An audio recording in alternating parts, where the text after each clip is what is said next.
hilarious Final Cut Pro tutorial series with me, Adrian. And today we're going to talk a little bit about the magnetic timeline. Um, the magnetic timeline it was basically Apple's way of kind of throwing out the book when it came to non-linear editors and making their own non-linear editor that's just functions differently. And depending on who you talk to, people either hate it or love it. There really is no in between when it comes to the magnetic timeline.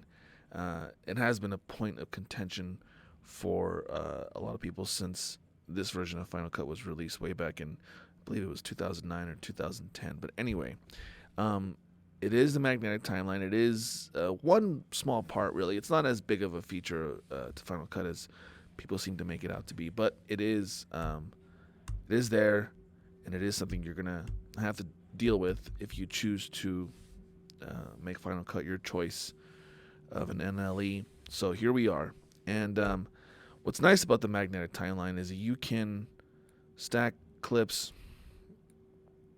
on top of each other like this, and they'll stay anchored to whatever clip they are on top of.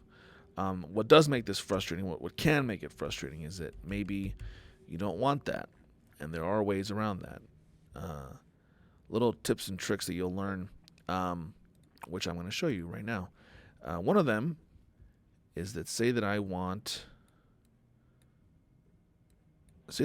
this clip right here. I want it to stay where it is. I don't want it to move. Even if I move this, it's going to move it all. So let's put our playhead at the very beginning there. And Alt Option W creates this. The official name for this is actually something I should look into because I myself don't even know it. It's a gap. Let's just call it a gap. It's just a null clip. Doesn't have anything in there. It's just black. But now, if I move this clip, so let's say before, we're going to just add a few more in here just for. So if I I want to move these two clips over here. But as you can see, by default, it brings everything with it. But I don't want that. So what I can do is I can grab this clip. If I still want this to be the first thing I see in my project, I can anchor it to this gap that we created. I can make it the same length as the clip itself so that it stays there, and then I can move these two and put them wherever I want.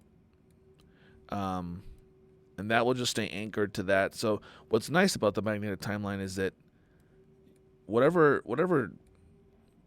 your clip is anchored to, if you move that, it's going to move it along with it anywhere else in your project.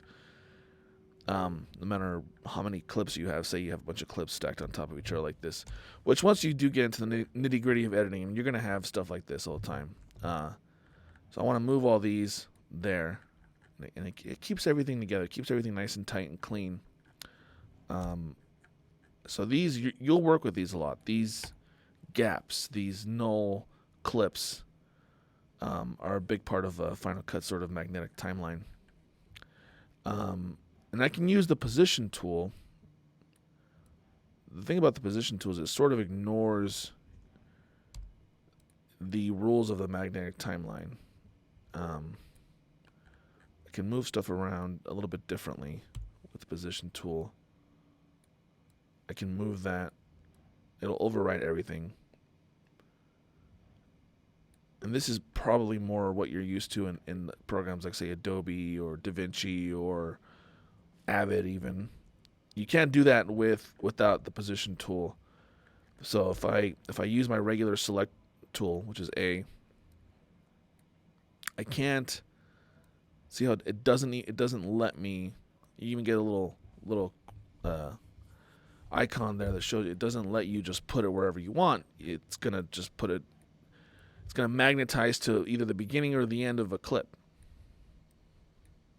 But with the position tool activated, so that's P, I can now move it at my leisure, and it'll just bring everything with it. But you have to be careful because, as you can see, I'm overwriting a bunch of stuff, and now I end up with nothing. So there's always a trade-off, depending on what you're trying to do, what you're trying to accomplish. But the position tool is a great way to sort of ignore the rules of the magnetic timeline, which, as you can see, when I have A selected, doesn't let me ignore those rules. But when I have P selected, I can put that wherever I want, while still keeping all this, anchored to this, let's just call it the host clip, whatever you want to call it. I don't know if there's an official name for that, but that is the point of being able to use the difference really in being able to use the regular selector tool and the position tool in conjunction, of course, with the magnetic timeline in Final Cut Pro. So those are the two very basic ways in which you'll come across different uses for both the selector and the position tool. And the more you use Final Cut, the more you'll get used to the magnetic timeline and how it functions, and you'll come across your own ways of doing things. And sometimes you do have to sort of work around things, but I think for the most part it's a pretty efficient way to edit. And that's just a quick run through of the magnetic timeline. Thank you for watching this Denver Community Media Skill Sharpener video. If you feel like you've learned something valuable, please like us on Facebook and subscribe to us on YouTube.